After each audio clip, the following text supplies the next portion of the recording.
Jokowi itu kan tidak punya partai. Dia itu bukan kader PDIP. Diaku sebagai kader PDIP. Dia bukan orang partai. Nah, dia sekarang menghadapi tahun-tahun terakhir meninggalkan istana. Siapa yang akan membela dia?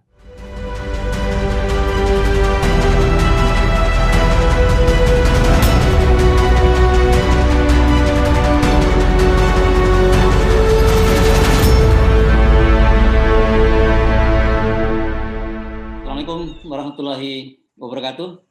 Waalaikumsalam warahmatullahi wabarakatuh. Ya, selamat malam untuk teman-teman yang berada di Australia. Selamat malam juga untuk rekan-rekan yang ada di zona Asia Pasifik.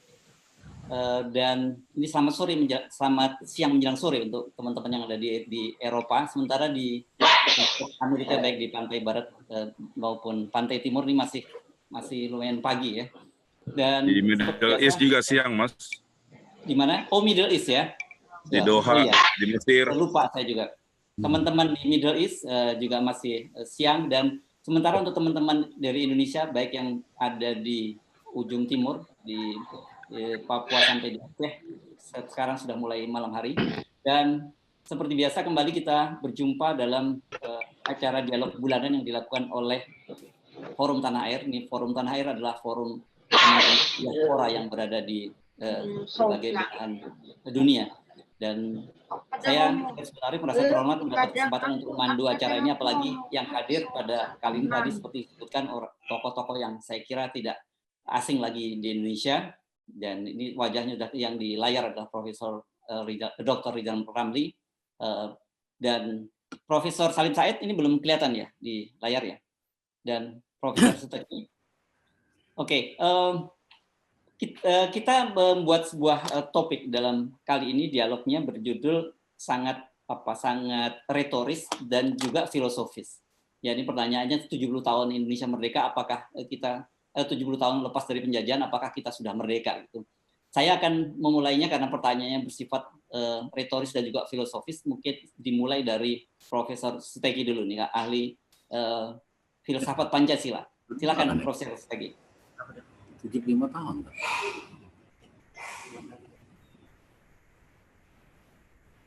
Nah. Assalamualaikum warahmatullahi wabarakatuh. Salam. Wah, ini selamatnya harus macam-macam ya. Selamat pagi, siang, sore, sampai malam bagi saudara-saudara semuanya, para pemirsa yang saya cintai. Insyaallah dimuliakan oleh Allah.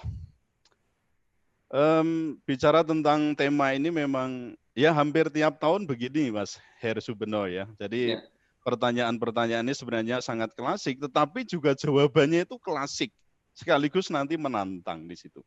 Saya akan memulai dari awal dulu mengenai hakikat kemerdekaan itu. Secara etimologis memang yang disebut dengan merdeka itu adalah bebas dari penghambaan dan juga penjajahan. Yang dalam hal ini juga berdiri sendiri, ya, tidak terkena atau lepas dari tuntutan dan tidak terikat, tidak bergantung ya kepada orang atau pihak tertentu atau bersifat leluasa. Itu dari sisi etimologi. Intinya tidak tergantung, ya, bebas dari penghambaan. Ya. Lalu yang kedua dari sisi konstitusi, kita dapati di alinea ketiga, itu kemerdekaan itu merupakan hadiah juga yang harus dipertimbangkan dari atas berkat rahmat Allah ya Subhanahu wa taala, bagaimana Indonesia itu merdeka selain didorong oleh keinginan luhur. Ya, dari dalam hari ini merdeka secara konstitusi itu berarti sebagai anugerah Allah, Tuhan yang Maha Kuasa, ya, Tuhan semesta alam, manusia dan juga kehidupan. Nah, dalam hal ini juga mewujud atas ikhtiar dorongan keinginan luhur agar rakyat memiliki kehidupan kebangsaan yang bebas. Jadi dengan demikian kemerdekaan itu bisa kita maknai bahwa kita itu mendeklarasikan entitas bangsa dan negara yang mandiri, kemudian memiliki konstitusi sendiri, punya pemerintahan sendiri, punya wilayah, dan juga rakyat yang punya komitmen bersatu dalam entitas Negara Kesatuan Republik Indonesia. Nah, ada beberapa, saya mencatat ada 4 implikasi kemerdekaan itu. Yang pertama, bahwa penjajahan atau kolonialisme itu adalah sistem di mana suatu negara menguasai negara lain dengan tetap berhubungan dengan negara asal. Nah, dalam hal ini penjajahan itu berarti menunjuk pada suatu himpunan keyakinan bahwa moral dari pengkoloni itu dikatakan lebih hebat ya dibandingkan dengan yang dikolonikan. Lalu yang kedua, nah makna penjajahan itu sebenarnya tidak hanya membawai dalam artinya adalah penjajahan fisik, tetapi juga non fisik atau dari sisi substansi. Nah, dalam hal ini adalah terjadi eksploitasi secara ekonomi, budaya, dan juga politik.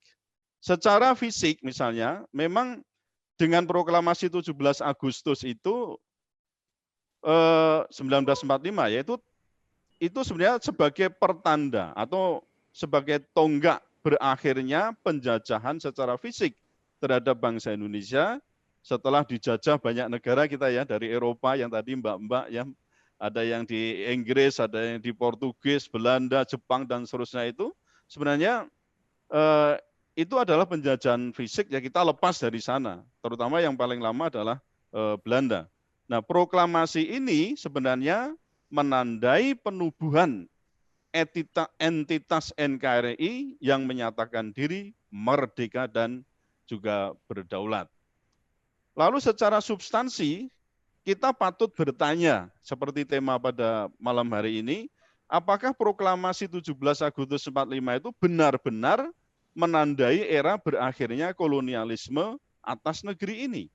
Ya, apakah ikhtiar pencapaian tujuan berbangsa dan bernegara, seperti tadi sudah disinggung juga di video itu, sebagaimana dituangkan dalam alinea keempat pembukaan Undang-Undang Dasar 45 ini, telah terwujud dan dirasakan segenap rakyat Indonesia? Ini juga pertanyaan besar. Lalu yang ketiga, dalam peringatan kemerdekaan Republik Indonesia ke-75 ini, segenap komponen anak bangsa tampaknya perlu mendefinisikan ulang makna kemerdekaan secara hakiki ya, dan berusaha untuk mewujudkannya sebagai suatu produk yang dapat langsung dirasakan oleh segenap rakyat. Lalu yang keempat, implikasinya adalah bahwa keadilan, kesejahteraan, kemandirian atau dengan kata lain mewujudkan suatu tatanan negara yang dalam bahasa Arab itu baldatun thayyibatun warobun ghafur, itu mesti menjadi agenda utama bangsa ini. Lalu yang ketiga adalah persoalan tantangan mewujudkan kemerdekaan yang hakiki. Tantangan yang pertama adalah mengenai kemiskinan. Ini salah satu parameter kemerdekaan kita itu adalah mewujudkan kesejahteraan umum ya, terutama bagi segenap rakyat Indonesia. Nah, namun substansi kemerdekaan tersebut masih bisa dikatakan jauh panggang dari api. Karena apa? Nah, mengingat dalam hal ini kemiskinan itu kalau di bulan Maret tahun 2020 kemarin tercatat untuk di daerah perdesaan itu sekitar 15,26 juta. Sedangkan di daerah perkotaan itu tercatat 11,16 juta. Dengan batas kemiskinan ya, itu 454.652 rupiah atau ya sekitar kalau sekarang $1 Amerika Serikat. Sementara PBB itu kan kalau kita lihat batas kemiskinan itu $2 Amerika Serikat. Jadi kalau ini kita dasarkan dengan ukuran PBB, maka bisa dikatakan 2 kali lipat itu kita angka kemiskinan kita atau jumlah orang miskin kita bisa mendekati 50 juta jiwa di sini. Nah, ironisnya di sisi lain akses atas produksi terutama bumi, air dan kekayaan alam yang terkandung di dalamnya itu justru ya lebih banyak dikuasai oleh swasta asing maupun saya mengatakan istilah asing terutama yang investor-investor dari Cina. Ini sebuah ironi di situ. Kemudian yang kedua, tantangan yang kedua adalah oligarki politik dan dominasi kekuatan asing dan asing. Secara filosofis, dalam hal ini terjadi penegasian pasal 33 ayat 3 Undang-Undang Dasar 45, yaitu terutama kita lebih mengutamakan liberalisasi ekonomi, kapitalisasi faktor produksi, kemudian deregulasi dan kemudahan investasi melalui kebijakan dan undang-undang yang tentu saja ini bertentangan dengan misi utama terutama dalam hal pembangunan berkelanjutan. Kita tahu ada undang-undang minerba, lalu yang sekarang masih menjadi pro kontra itu adalah rancangan undang-undang Omnibus Law yang kita kenal dengan Cipta Kerja, sebelumnya disebut dengan RUU Omnibus Law Cilaka gitu ya. Lalu secara politik, kemerdekaan politik berupa kemandirian menentukan arah bangsa, membentuk visi dan misi politik negara juga dikangkangi oleh kekuatan kapital ya melalui sistem demokrasi liberal. Dulu memang waktu Pak Karno itu ya kita bicara tentang demokrasi mana yang akan kita kembangkan, itu kan ada sebutan sosiodemokrasi. Sebenarnya kita menolak itu dengan demokrasi liberal, tapi ternyata kita justru setelah merdeka itu kita menggunakan demokrasi liberal ini. Nah, demokrasi itu berjalan secara oligarkis, prosedural, dan sekedar hanya seremoni politik. Lalu yang berikutnya, kedaulatan tidak lagi berada di tangan rakyat, tapi pemodal ya, khususnya swasta, asing dan asing. Tadi sudah saya berikan contoh bagaimana Undang-Undang Minerba itu lahir dan juga RUU Omnibus Law yang sampai sekarang masih menjadi ada penentangan dari masyarakat. Yang ketiga adalah anomali demokrasi politik. Anomali demokrasi politik yang pertama adalah terjadi kriminalisasi dan represi tokoh ulama dan juga cendekiawan. Nah, agama dalam hal ini yang sejatinya itu sebagai asas ya, jati diri bangsa, serta dideklarasikan sebagai faktor utama kemerdekaan, tadi sudah saya sebutkan sesuai dengan alinea ketiga, pembukaan Undang-Undang Dasar 45, tapi justru yang terjadi sekarang ini ajarannya, ulamanya, dakwahnya itu cenderung untuk dikriminalkan dan di-framing menjadi kata-kata yang dengan istilah radikal atau terpapar radikalisme. Nah, ajaran Islam tentang khilafah misalnya, itu sempat juga dikatakan sebagai penyebutan yang khilafahisme. Saya tidak sepakat dengan istilah khilafahisme itu karena khilafah bukan isme, itu justru dianggap bertentangan dengan Pancasila, bahkan pendakwahnya itu dikriminalisasikan. Nah, dalam hal ini pertanyaan saya, benarkah bangsa ini telah merdeka? Belum lagi apa yang tadi saya alami sendiri, ya hanya dengan perbedaan pendapat saya menolak Perpu, kemudian menyatakan ajaran Islam tentang khilafah dan seterusnya, lalu saya sendiri mengalami hal yang mestinya tidak dialami oleh seorang guru besar di universitas yang mestinya tugas universitas itu adalah merohanikan ilmu atau dalam hal ini adalah pencarian kebenaran dan keadilan.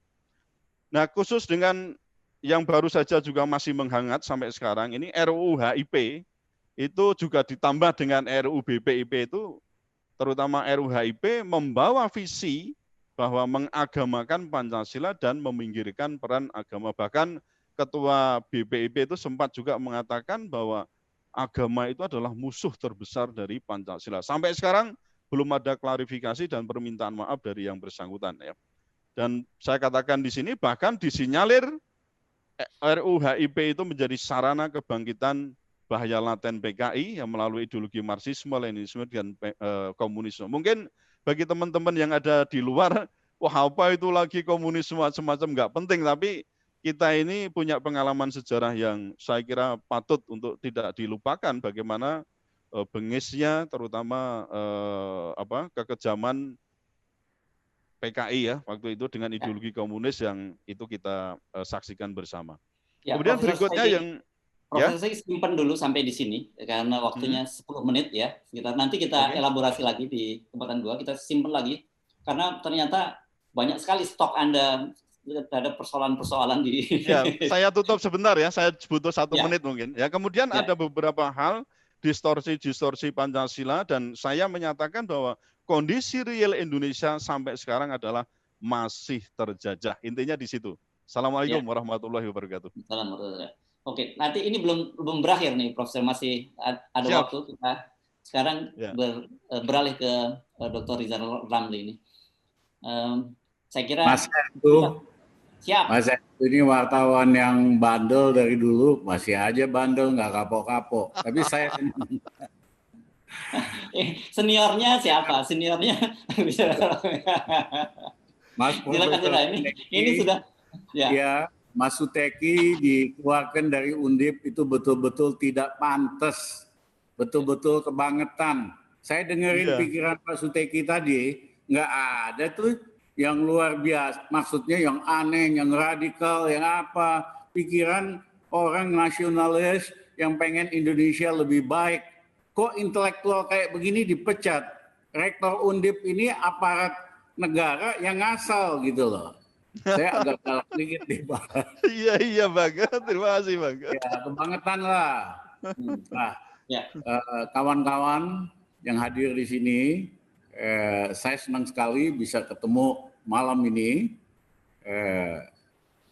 Indonesia sudah merdeka 75 tahun. Kalau manusia sih udah super bijaksana, udah dewasa, dan lain-lain. Ya, tapi makin lama malah kembali lagi sifat-sifat kelakuan yang sifatnya otoriter. Saya waktu mahasiswa berjuang bersama kawan-kawan lain supaya Indonesia berubah dari negara otoriter ke negara demokrasi. Tapi yang terjadi adalah awal-awal reformasi ya, tapi makin ke sini yang terbangun itu adalah demokrasi kriminal atau kriminal demokrasi. 8 tahun yang lalu saya nulis di Jakarta Post, Indonesian Criminal Democracy. Redaksinya ketakutan, diganti dengan Indonesian Distorted Democracy. Demokrasi yang ternoda, kayak sinetron aja cinta yang ternoda gitu. Tapi saya sungguh-sungguh ingin mengatakan apa yang kita hadapi ini adalah demokrasi kriminal. Ya, Mas Hersu mau jadi bupati, ya kan, perlu kendaraan partai, biayanya 10-20 miliar per partai, perlu 30 partai, 60 miliar, hanya tiket doang, upeti doang kepada partai-partai ini. Nah, jadi gubernur 100 sama 300 miliar. Jadi presiden tarif terakhir 1,5 triliun. Inilah yang bikin rusak Indonesia. Inilah the motherhood yang bikin rusak Indonesia. Karena begitu pemimpin-pemimpin ini dipilih, yang milih duluan tuh cukong, baru ditawarkan ke rakyat, dibantu oleh lembaga survei, dibantu oleh buzzer, influencer, media. Yang milih ini cukong. Saya sebulan yang lalu ketemu 2 komisioner KPK di KPK dan 2 direktur. Saya minta tolong agar KPK fokus dalam political corruption karena this is the biggest corruption di Indonesia. Nah, dia bilang, Pak Ramli, kita kebetulan 1 minggu yang lalu baru nangkep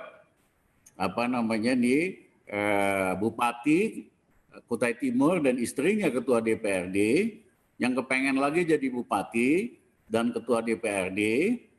Nah, dia disogok oleh cukong-cukong 18 miliar. Untuk itu dia kasih cukong-cukong ini hak konsesi tambang, hutan, lain-lain. Nilainya 2 triliun rupiah. Kebayang nggak kerugian negara 2 triliun, dia hanya disogok 18 miliar. Dan hampir di semua pemilihan bupati ini terjadi. Nah, orang-orang ini begitu terpilih, dia lupakan rakyat, dia lupakan kepentingan nasional. Ya, mereka ngabdi sama cukongnya, bayar utangnya dan sebagainya. Ini yang membuat kita makin jauh dari merdeka.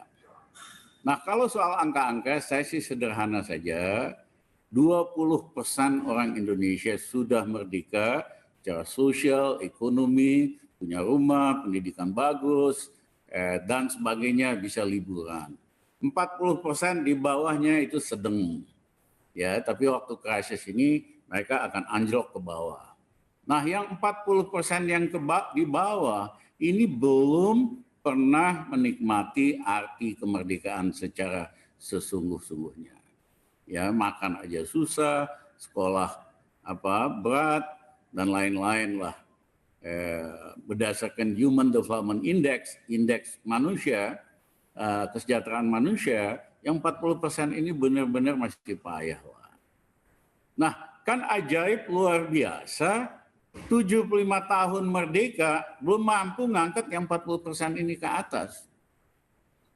Akhir tahun 60-an, semua di Asia ini sama miskinnya.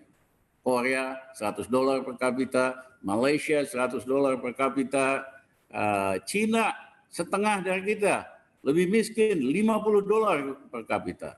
Tapi dalam waktu sekitar 40 tahun Korea masuk negara maju, Singapura negara maju $59.000 per kapita, kita masih 4.000 per kapita. Vietnam juga lain, ya kita ditinggalkan terus. Kenapa? Karena pemimpinnya, terutama yang belakangan-belakangan ini, modalnya cuma pencitraan doang. Ya, masuk gorong-gorong lah, main TikTok, nari-nari begitu. Kalau ditanya apakah sebagai pemimpin perlu pencitraan? Yes, yes, yes, sangat perlu. But it is not enough. Tidak cukup hanya modal pencitraan. Pemimpin yang modal pencitraan membawa kita ke kemiskinan dan keterbelakangan. Harus ada visi, harus ada karakter, harus ada track record. Bisa membuat rakyat hidup lebih baik. Nah, pertanyaannya, bisa nggak ini berubah dalam 10 tahun yang akan datang? Saya sangat yakin sangat bisa, tapi kita harus hancurkan dulu sistem threshold ini, yaitu kalau mau jadi presiden mesti 20%, 15%. Karena ini adalah skop pemerasan yang dilegalisasi oleh Mahkamah Konstitusi. Ya, artinya satu, threshold harus kita hapuskan. Pemilihan presiden, bupati tidak perlu threshold. Ya, silahkan maju selama didukung partai. Toh nanti rakyat yang memilih. Misalnya pemilihan presiden mungkin bisa jadi ada 12 calon. Nggak ada masalah, sebulan kemudian tinggal 2 calon. Ya kan? Mereka nggak perlu bayar upeti ini. Apalagi hari ini bisa kampanye lewat Zoom begini. Ya kan? Jauh lebih murah. Nggak usah keliling Indonesia dan sebagainya. Sehingga sistem demokrasi yang benar menghasilkan pemimpin-pemimpin yang terbaik dari bangsa ini. Sistem komunis ada sistem kaderisasinya dan hasilnya pun bagus-bagus. Kita boleh nggak suka dengan Xi Jinping, kualitas leadership-nya bagus buat Cina. Ya. Nah, sistem rekrutmen seleksi dalam sistem komunis itu bagus, mulai dari bawah dulu, sekretaris partai kecamatan, naik bupati Shanghai, dan seterusnya. Sistem demokrasi harusnya memilih yang terbaik dari bangsa kita untuk jadi pemimpin di segala lapisan. Nah, ini kagak kejadian. Ya, kenapa? Ya KKN lah, nepotisme. Saya malu itu lihat si Gibran sama Bobi, karena saya kenal Pak Jokowi. Dulu nggak begitu, kok baru kuasa 6 tahun aja, tiba-tiba anaknya, mantunya, besannya mau jadi pejabat. Tunggu dulu deh. Saya sarankan tarik lagi lah, nggak usah dicalonin. Nanti kalau Pak Jokowi nggak jadi presiden, silahkan maju. Bahkan mungkin saya bantu kali si Bobi atau siapa buat jadi menang di demokrasi. Pak Harto itu kuasa 32 tahun. Sangat kuasa. Dia bisa jadiin anaknya, adiknya, jadi bupati, gubernur. Dia nggak lakukan. Dia tepo seliro. Barulah setelah 32 tahun, dia angkat Tutut jadi Menteri Sosial. Maret 98. Kalangan menengah sebel waktu itu. Kok Tutut jadi menteri? Akibatnya apa? Tentu banyak faktor kejatuhan Soeharto. Tutut cuma jadi menteri 1,5 bulan. Ya, bulan Mei selesai gitu loh. Nah, memang ada yang bilang sama saya, Pak Ramli biarin aja Bobi maju, segala macam besannya, segala macam adiknya, yang bisa mempercepatlah proses penggantiannya, katanya itu.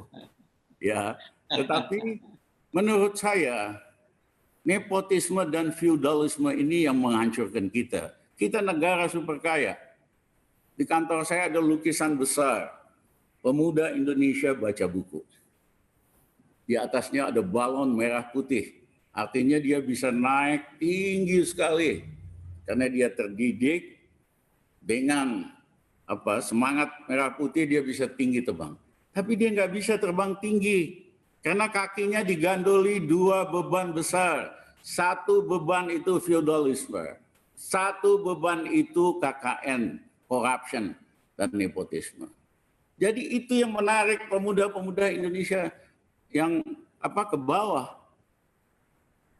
Pengalaman saya, anak-anak muda Indonesia pinter-pinter, hebat-hebat, tapi yang bagus nggak dapat kesempatan naik karena ditutupi oleh feudalisme, ditutupi oleh KKN yang dulu kita lawan tahun 98. Kok ini mau dihidupkan kembali? Ya. Nah, pertanyaan berikutnya, mungkin nggak kita jadi negara besar hebat? Bisa dalam 10 tahun, Indonesia ini negara kaya sekali, kekayaan kita paling besar sumber daya alam, tapi kita kasih sama asing, kita kasih sama asing. Kemarin sebetulnya ada momentum, ya. Setelah 30 tahun konsesi-konsesi itu, mineral apapun harus dikembalikan ke negara. Harusnya negara ambil. Nah, tapi yang punya keberatan, mereka mau diperpanjang otomatis, dibikinlah undang-undang mineral. Pada nyogoklah itu anggota DPR, lolos undang-undangnya. Tapi jangan khawatir, nanti Rizal Ramli presiden, kita bongkar lagi itu undang-undang, karena wajib kok dikembalikan ke negara. Ya. Amin ya Rabbal Alamin. Amin. Ya amin ya Rabbal Alamin. Nah, nanti negara Amin. 49% misalnya, defisit nggak ada lagi. Yang kedua, kita bisa biayain gratis pendidikan sampai universitas. Karena kekayaan kita yang paling besar kan sumber daya alam. Kita kasih semua sama asing gitu. Ya. Ya. Nanti Rizal Ramli presiden, Ibu doanya amin. Ya kan, nanti kita ambil 49%. Amin. Tetap yang lama tetap. Amin. Ya kan, tapi memiliki itu salah satu contoh. Ya. Ya. Baik. Nah. Sampai di situ dulu ya, Bang Rizal Ramli ya. Jadi kita yang hadir malam ini menyaksikan janji kampanye calon presiden Rizal Ramli ya. Kalau nggak ditagih, tapi syaratnya harus 0%. Harus no. Kalau nggak mungkin nih orang seperti model Bang Rizal Ramli jadi. Ya. Oke, kita pindah dulu Bang. Simpan dulu nanti penjelasannya Bang Rizal Ramli. Kita sekarang beralih ke Profesor Salim Said. Yang pertama kali harus saya jelaskan, tadi sudah di-mention oleh sahabat saya Dr. Rizal Ramli soal jenggot. Penjelasannya sederhana. Saya kan di rumah saja terus. Kalau di rumah aja ongkos pisau cukur itu kan mahal. Jadi daripada dicukur, ya begini saja. Nah, kebetulan aja saya diundang Harsubenno, jadi Anda bisa lihat jenggot saya. Sehari-hari nggak kelihatan karena saya berkurung di rumah aja. Begitu. Oke, saya mau menanggapi sedikit saja yang sudah diperjelas sebenarnya baik oleh Profesor Suteki maupun oleh Rizal Ramli, sudah jelas semua persoalan kita. Jadi saya barangkali mau menambah saja dengan mengatakan kenapa itu bisa terjadi. Begini, di zaman Orde Baru itu ada satu orang berkuasa. Dia bisa berkuasa karena didukung oleh partai terkuat di Indonesia. Namanya ABRI. Jadi bukan Golkar. Golkar itu jangan macam-macam. Yang berkuasa dulu, yang mendukung penguasa, yang jadi pegangan Pak Harto itu ABRI. Bukan Golkar. Golkar itu tugasnya menduduki kursi-kursi di DPR, MPR, untuk memberi legalitas kepada pemerintahan Orde Baru, kepada Pak Harto, supaya keluar negeri kita bisa bilang kita negeri demokrasi. In reality, sebenarnya tidak. Tapi kenapa tidak terlalu ribut 10 tahun pertama Soeharto? Ya ada ribut-ribut, ada malari misalnya. Tapi pada umumnya karena orang ada kepastian dan ada hasil dari pembangunan ekonomi Soeharto. disebut-sebut di situ peranan teknokrat Pak Wijoyo, gitu ya. Karena terlalu lama berkuasa, Pak Harto, sampai pada suatu tingkat dia membangun dinasti. Bung Karno tidak melakukan itu karena sampai Bung Karno turun, anak-anaknya belum ada yang menduduki popularitas kedudukan yang bisa diterima kalau dicalonkan. Jadi Bung Karno tidak mengalami itu. Nah, Pak Harto mengalami itu. Jadi disebut tadi Tutut jadi menteri dan sebagainya. Dalam buku saya, semi memoir, saya jelaskan saya pernah jadi penasehat Mbak Tutut di sidang Badan Pekerja MPR bersama Saudara Rias Rasyid. Rias agak risih, dia nggak mau. Saya mau. Kenapa? Saya ini kan pada dasarnya wartawan, ingin tahu. Saya mempelajari politik Indonesia secara akademis, tapi saya juga mau tahu secara praktek dari dalam. Karena itu saya menjadi penasehat ketua fraksi Golkar dipimpin Mbak Tutut waktu itu. Saya duduk dekat beliau selama sidang-sidang Badan Pekerja. Ada yang protes, tapi ya nggak bisa apa-apa. Waktu itulah saya bilang kepada Rias, perhatikan, ini orang, ibu ini akan segera menjadi presiden Indonesia. Bagaimana kalau saya meramal? Saya bilang begini, sebentar lagi setelah presiden terpilih, beliau akan jadi menteri urusan wanita atau menteri sosial. Tuh, saya tulis itu, Anda bisa baca. Dan nanti di tengah perjalanan, presiden akan bilang, saya mau lengser. Saya udah tua. Dan para cecunguk-cecunguknya itu, cecunguk apakah KN-nya atau apa, atau orang yang takut pada dia, akan bilang, loh siapa yang gantikan Bapak? Jawabannya bagus, nanti nggak terjadi karena ada reformasi. Jawabannya adalah pilih saja ketua partai terbesar. Ketua partai terbesar waktu itu adalah Golkar. Mbak Tutut sudah menggantikan Harmoko. Kira-kira seperti itu. Nah, Jokowi ini jadi presiden, anak-anaknya udah gede. Menantunya sudah gede. Oke, jadi dia nggak perlu menunggu lama. Itu penjelasan kenapa, salah satu penjelasan. Penjelasan lain, Jokowi itu kan tidak punya partai. Dia itu bukan kader PDIP. Diaku sebagai kader PDIP. Dia bukan orang partai. Nah, dia sekarang menghadapi tahun-tahun terakhir meninggalkan istana. Siapa yang akan membela dia? So, pasti akan banyak tuntutan. Oke. Barangkali perhitungan beliau, kalau keluarganya mempunyai kedudukan penting dalam politik, itu akan lebih menolong. Itu cuma spekulasi saya saja.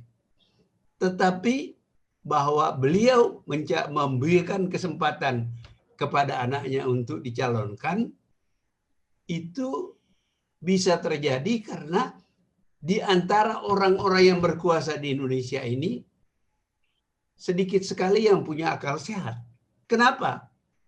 Sebab sebenarnya tidak ada orang yang berkuasa di Indonesia sekarang the way Pak Harto dulu berkuasa. Jokowi itu tidak berkuasa seperti Pak Harto. Dia harus berkompromi dengan banyak oligar. Oligar itu ada yang Megawati, oligar itu ada Luhut Panjaitan, ada siapa namanya? Surya Paloh, bahkan polisi pun sekarang sudah menjadi oligar. Kekuatan polisi adalah bisa mengkriminalkan orang. Dan kalau mau mengkriminalkan orang, tidak terlalu susah untuk menemukan alasan untuk itu. Jadi dia menjadi sangat penting. Saya takut sebentar lagi, bukan takut. Saya berpikir, bukan takut. Prabowo pun sebenarnya sebentar lagi akan lebih established sebagai salah satu di antara oligark yang menguasai Indonesia. Maka tidak seluruhnya kebijakannya Presiden Jokowi itu adalah kemauannya dia sendiri. Dia harus berkompromi kiri kanan. Tidak ada kontrolnya yang penuh di parlemen seperti dulu Pak Harto menguasai MPR dan DPR. Jadi kalau persoalan kita ini banyak sekarang, kita tidak bisa berharap banyak kepada Pak Jokowi, bukan karena dia jahat. Dia nggak punya kekuasaan. Kita tidak tahu undang-undang yang mana yang dia usulkan, perjuangkan, dan mana yang dia terpaksa perjuangkan karena harus meladeni kepentingan oligar yang lain. Saya kasih Anda contoh.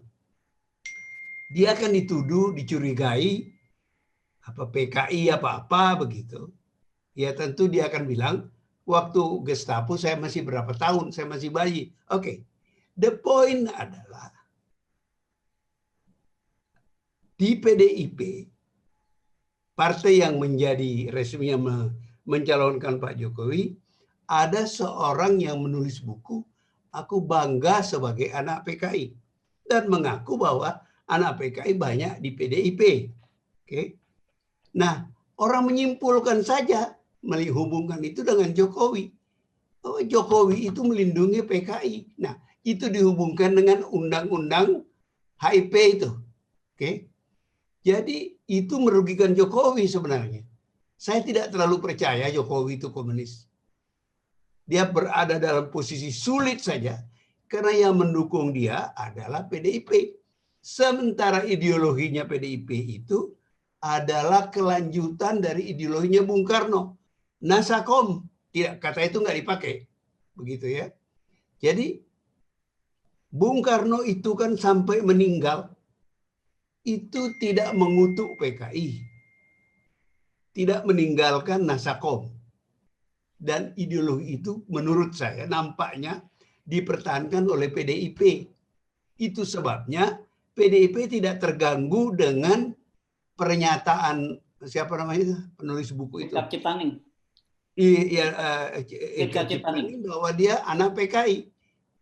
Karena memang itu tidak bertentangan dengan ideologi Bung Karno. Bung Karno kan tidak merasa, tidak membubarkan Nasakom. Dan itu dilanjutkan oleh PDIP sekarang di bawah pimpinan Ibu Megawati. Begitu. Nah, korbannya salah satu adalah Jokowi. Mungkin Jokowi diberitahu ini kau tuh dari korban ini, tapi dia nggak bisa apa-apa. Karena perpolitikan kita sekarang ini dikelola berjamaah oleh para oligark. Jadi kayak kasus antara Profesor Suteki itu, dia keluar, mengusir dia dari Diponegoro. Kita nggak tahu. Banyak undang-undang yang harus kita seperti tebak-tebakan, kira-kira ini siapa yang punya kepentingan.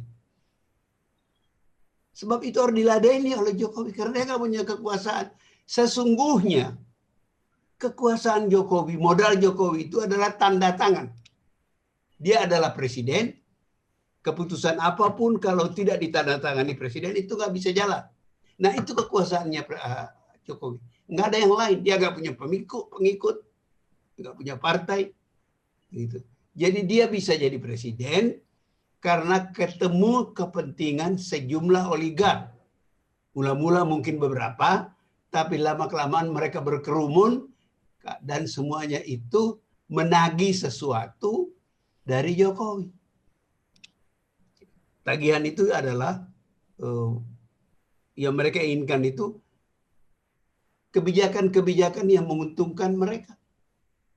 Jadi kami para pengamat politik harus pintar-pintar cari info. Jadi kayak Intel aja cari info.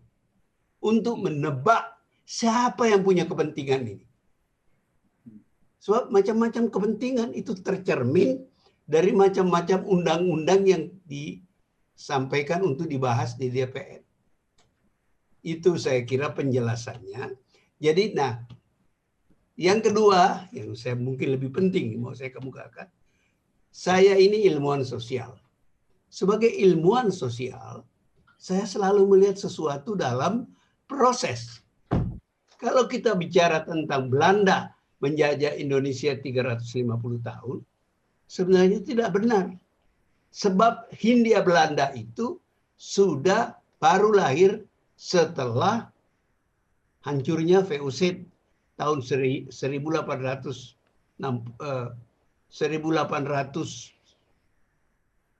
sekian itu.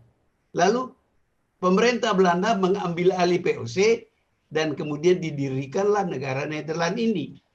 Itu abad 19. Abad ke-20, awal abad ke-20, ketika gubernur jenderalnya adalah Van Heut, dia bekas tentara yang memimpin perang Aceh, kemudian dia jadi gubernur jenderal. Pada waktu itu ancaman kepada Nederland ini itu kelihatan. Ada ancaman Inggris, ada ancaman Perancis, macam-macam. Jadi harus ada konsolidasi Hindia Belanda.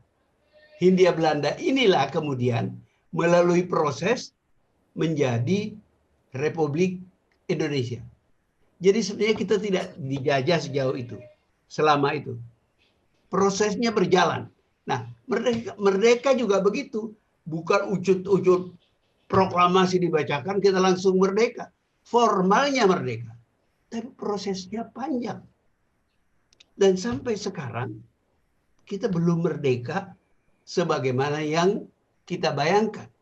Karena itu tadi, ada persoalan politik. Kira-kira seperti itu. Jadi, apa nasihat saya? Berjuang dan sabar. Berjuang dan sabar. Karena kita kalau tidak sabar, kita tekanan darahnya tinggi. Kalau kita tidak berjuang, ya begini-begini terus. Jadi saya setuju kritikannya saudara Rizal Ramli yang vokal, sebab itu untuk mengingatkan kita dan mengingatkan elit kita, there is something going wrong in this country. We have to fix this. Nggak bisa begini terus. Jadi saya juga ingin menasihatkan kepada pemerintah untuk menyadari ini supaya tidak panik nangkepin orang, mengkriminalkan orang. Sebab itu tidak menolong proses kita menjadi demokrasi yang baik. Demokrasi itu proses. Mungkin sama dengan bebas dari kekuasaan asing. Di dunia ini praktis nggak ada negara yang 100% bebas. Persoalannya degree daripada kemerdekaan itu. Berapa merdeka kita? Itu proses harus diperjuangkan. Dan ini perjuangan bukan hanya untuk orang seperti Rizal Ramli dan tokoh-tokoh kritis yang lain. Tapi pemerintah ini harus sadar dia tidak akan hidup sepanjang zaman. Negeri ini harus diperbaiki dan mereka harus berkontribusi dengan tidak menghalang-halangi proses kita bersama memperbaiki demokrasi di negeri ini. Kira-kira itu sedikit saran saya. Terima kasih. Baik. Assalamualaikum warahmatullahi wabarakatuh. Assalamualaikum.